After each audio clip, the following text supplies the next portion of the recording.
Welcome to Rick Snider's Washington on YouTube, where you get the whole story. So please like, share, subscribe, comment, even hit the thanks button. I'm a little day late short on this one, sorry, but yesterday was the anniversary of Len Bias' death 37 years ago. Man, it's hard to believe it's been 37 years.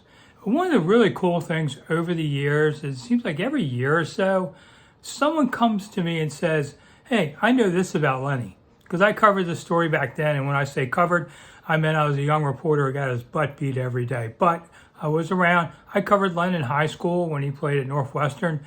Phenomenal guy, and he would have been a great talent. Unfortunately, tragically died.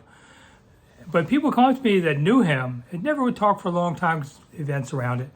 And see, I knew this about Lenny. A few years ago, a couple of teammates wrote a book, and I was at the University of Maryland Alumni Center, and they were talking about it.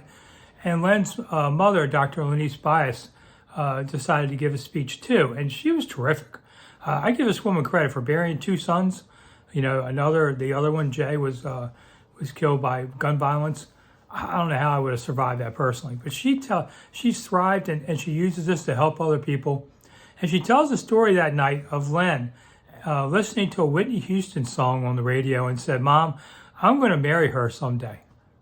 Wow. And when you think about it, Len would have probably been a really big NBA star. He would have probably gotten a chance to meet her, you know, celebs and all. Not like I'm going to get to meet her, but Lenny would have. And maybe he would have made a move, and maybe he would have married Whitney Houston. You know, it's not that far off the possibilities. And I thought it was a really cool nugget about him that, you know, 30-some years later, I'd never heard. Every year, it seems like somebody out of somewhere comes and tells me. So Lenny, rest in peace. People still remember you all these years later, which speaks to what you were.